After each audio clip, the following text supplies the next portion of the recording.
بسم الله الرحمن الرحيم. hore waxaan soo sameeyay muuqaal la xiriiro shirkadda markay guri kiraysato oo kiradaas horumarin ay u bixiso si systemka loo gali lahay isla markaasna dhacdadaas looga dhigi lahaa automatic automation qaabka loogu sameyn lahayo bil kasta markuu dhamaado in systemka iskiis oo iskaga jaro lacagtaas kirada oo qarash uga dhigo. Qofka markuu wuxuu soo weydiiyay bal ka waran shirkadda haddii ayada guriga ay kireynayso oo ay tahay milkiilaha guriga la kireysanayo oo qof customer ah oo lacagta u soo hormariyo kadibna lacagtaas qaabkii loo gali lahay system dakhligaasna loo aqoonsan lahay bil kasta markay dhamaato. Waana muuqaalkan waxaan ku sameyn doonaa hadii la raado. Magacaygu waa Cabdirasiid Xuseen, waxaan kugu soo dhaweynayaa xarunta Baafo. Si toos waxaan u imaanayaa accounting kadibna waxaan soo gudbiyaa qaybtan ay ku qoran tahay customers, waxaan imaanayaa invoice. New ayaan si taaban doonaa si aan dhacdadaas u diiwaan geliyo. Markii new ayaan taabanayaa waxaan soo qabanayaa qofka guriga aan ka kireynayno in ay tahay mulki malaaq. Waxaan soo gudbiyaa qaybtaas hoose hal mar ayaan gujinayaa. Waxaan u maleynayaa aniga waxaan u baahnaa doonaa oo kaliya inaan description ka imaado meeshaas aan ku qoro kiro 3 bil ah. waxaan soo gudbiyaa qaybtan waxaan soo qabanayaa akoonkeygii ahay rental income. hore wuxuu ka soo qabsanayaa marka kirada waqtiga ka bilaabanayo iyo waqtiga uu ku dhamaanayo. Kirada normally wuxuu ka bilaaban doonaa bisha June koodeeda wuxuuna ku ekaa doonaa August 31 marka saddexdaas bilood ayaan rabaa inaan diiwaan geliyo. Marka saddex waay bil kasta waxa laga qaadayaa $300 maybe cashuurtan waan iska saari doonaa $900 ay noqonaysaa. Xilliga dhacdada diiwaan gelinayo wax gadaal aan u celinayaa kooda June ayaan ka dhigayaa.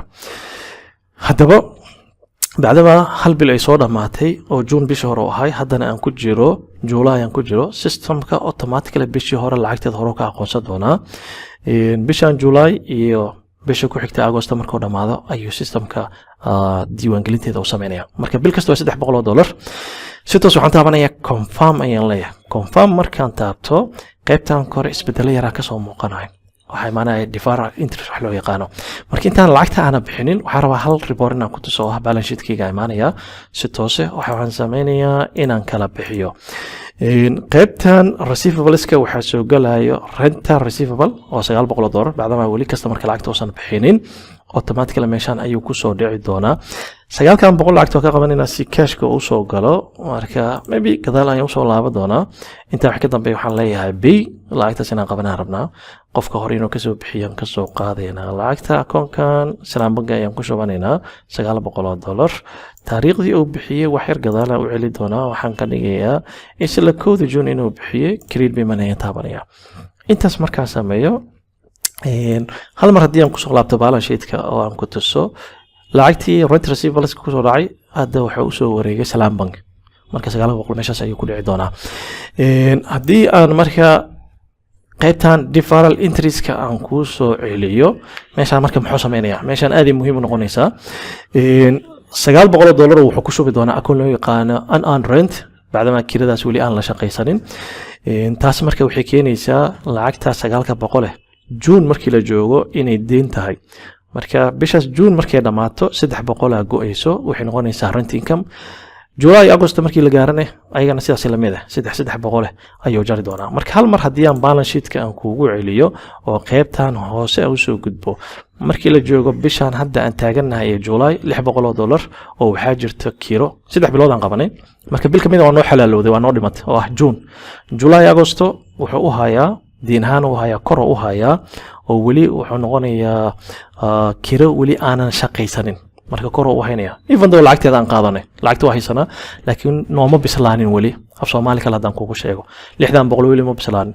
marka bishan July markay dhamaato 31deeda wuxuu sameynayaa inuu $300 aqoonsado. August markay dhamaatana 31deeda ayadana wuxuu sameynayaa $300 kale inuu aqoonsado. xagga profit and loss ka hadii aan u soo laabto oo aan wax yar kala bixiyo kadibna aan gadaal u celiyo xagga bilaha fiirinayna bishan waxaan imaanaynaa June wuxuu automatically aqoonsaday $300 oo dakhli ah oo kirada noo xalaalowday marka bishaas way noo xalaalowday. جولاي ولي لما جارين أو ميسان ضمانين طبعا وحكي لو كوسو داعي ماله لكن وحو كجرا قيبتان wuxuu sugayaa in la boost gareeyo bisha markii 31 ay gaarto hadii aan dhaho bisha July maxaa boost gareynaysaa itus isla markiiba rental income-ka 200 oo boost gareey 300 oo boost gareey doona bishan July 31 markay noqoto automatic sa u sameey doona bisha ku xigta August markii la gaaro siyaasi lamida asagana wuxuu boost gareey doona $300 marka meeshan asaa ku hayo si automatic oo u sameey doona dhacdooyinkan si automatic ayuu sameey doonaa amalayna waxay noqonaysaa 300 midna waa tana midna waa taasa oo waliba la xiriira qofka mulkiga si gaar hadii aan u soo qabto mulki dhacdooyinkeeda oo aan ku tuso marka waa kana 31 Augustna mid buu boost gareey doonaa July 31deedana dhacdo kale oo boost gareey doonaa hadda darafta aan ku haya automatic sa sameeynayo barnaamijkan uu dhigo waa barnaamij aad u ballaaran loogu talagalay ganacsi walba in loo isticmaalo hadii ganacsi aad leedahay nooc rabahaado maqaayad hotel coffee shop supermarket spare parts ganacsi caadi badeecooyinka ganacsada warshad dukaamo waxa rabtid lahaw barnaamijkan wuxuu noqonayaa barnaamijkaaga sababtoo ah wuxuu ku shaqeynayaa nidaam online meesha joogtid caalamkana waa kala socon kartaa xisaabtaadii ganacsigaaga dhaqdhaqaaqaaga iyo waliba shirkadda qaabkay u shaqeynayso meel walba oo lagu isticmaali karaa computer tablet mobilkaaga waxa dhan oo ku shaqeynaya waa barnaamij aad u fiican haddii aad danaynaysid waxaan nagala soo hadlaysaa taleefanka qaybta hoose ee shaashada kaaga muuqanaya barnaamijyada u bixinoonaa ganacsiyadan siinoonaa